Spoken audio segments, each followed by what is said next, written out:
There's a strange pattern in winter warfare and frontier life that most people never talk about. When temperatures drop and the world shifts into survival mode, entire civilizations, armies, explorers, even isolated mountain communities start relying on techniques that never end up in official manuals. They surface for a generation, vanish, get rediscovered by accident, and then disappear again as if history itself keeps trying to bury them. What you're about to learn are 7 of those winter hacks that were nearly erased. Not because they didn't work, but because they worked so well that the people who used them never bothered to write them down. They already knew them by heart. Everyone else simply forgot. For the next few minutes, I want you to stay with me as we dig through what's left of those forgotten methods. Every one of them has a practical takeaway you can use today, whether you're a prepper refining your winter kit or a historian who wants to understand what kept men alive when frostbite and starvation killed faster than bullets. Let's get into it. The first winter hack that was almost erased from history is the pine-resin snow seal used by northern hunters. Before industrial waxes existed, hunters from Scandinavia to the Carpathians relied on a mixture of pine resin, crushed charcoal and tallow to waterproof boots and seal primitive snowshoes. Resin alone becomes brittle in cold temperatures, but charcoal stabilizes it and tallow gives it flexibility. Together, it forms a sealant that resists snowmelt far better than paraffin. The reason it nearly vanished is simple. It takes time to collect resin, and even longer to heat it properly without burning. Once commercial products appeared, the knowledge faded. A modern prepper can recreate it with pine pitch melted slowly in a tin container, a small pinch of ground charcoal from a fire, and a spoonful of any animal fat or petroleum jelly. It can freeze, thaw, and still hold. You can use it to patch winter boots, maintain wooden handles, or even seal leather gloves. The second winter hack that survived through whispers is the blanket twist heat trap. Early soldiers, from Napoleon's march into Russia to the United States Frontier Army, learned that you could create a personal microclimate by twisting a wool blanket into a cocoon shape and tucking the end under your legs. It compresses the air just enough to trap heat while preventing drafts. This wasn't rolled up in a blanket. It was a technique taught by veterans to recruits, never officially documented. Anyone today can replicate it by laying a wool blanket flat, rolling both sides inward to create 2 long tubes, then wrapping yourself inside like a human burrito with the open seam downward. Add a second layer if temperatures are critical. The difference in heat retention can be dramatic, sometimes 10 degrees or more. The third forgotten winter hack is the stone bed thaw method used by Siberian trappers. Sleeping directly on frozen ground drains body heat faster than wind. But digging a trench, heating stones in a fire, and burying them under a thin layer of soil created a warm bed that lasted for hours. So this wasn't really meant to cook you from underneath, only to prevent heat loss, you know. But eventually it fell out of use as modern pads replaced it. A practical modern version is actually pretty simple.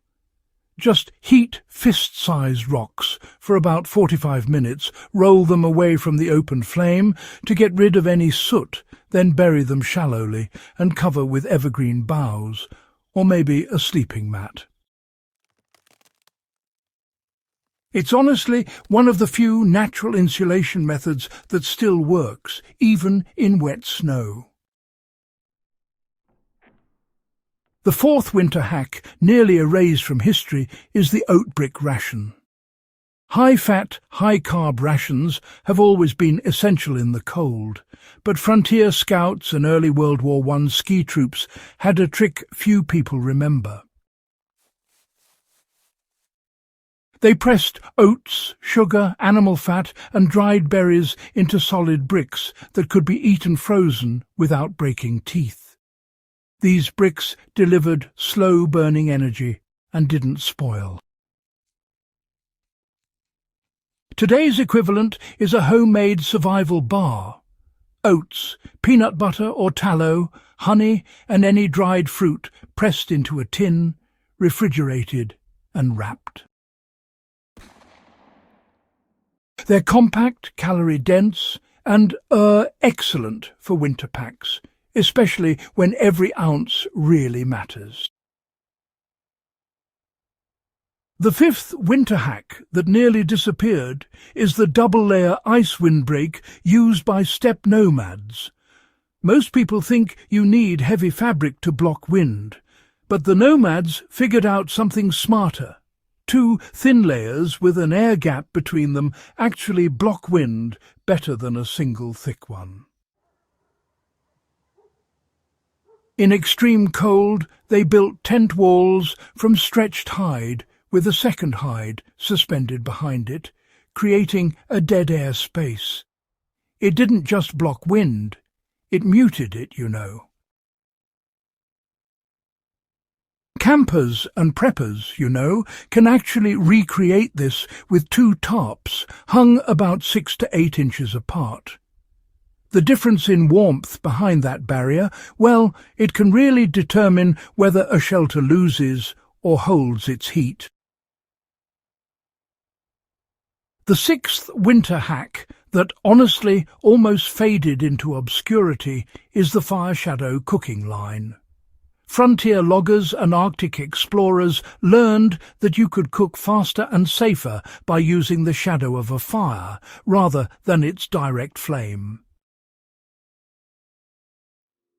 They placed pots just behind the radiating line of heat, protected by a makeshift reflective barrier made of bark or even a shield of green wood.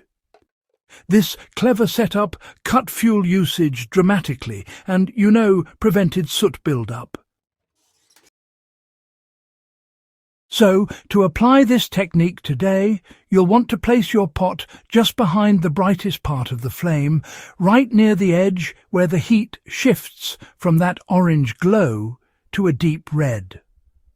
It's a subtle spot, but it makes all the difference.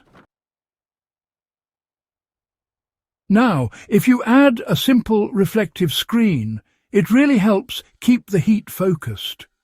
This little trick saves wood, and it also reduces the chance of burning your food. Pretty handy, isn't it? The seventh and final winter hack, nearly erased from history, is the candle frost-thaw trick used inside dugouts during the First World War. Soldiers would stick a candle inside a tin can and let the rising heat warm their hands and thaw frost from rifle bolts. It's remarkable, really, how such a simple idea made a tough winter just a bit more bearable. The design focused heat upward like a miniature stove. It wasn't enough to heat a room, but it was enough to save fingers and keep weapons functional.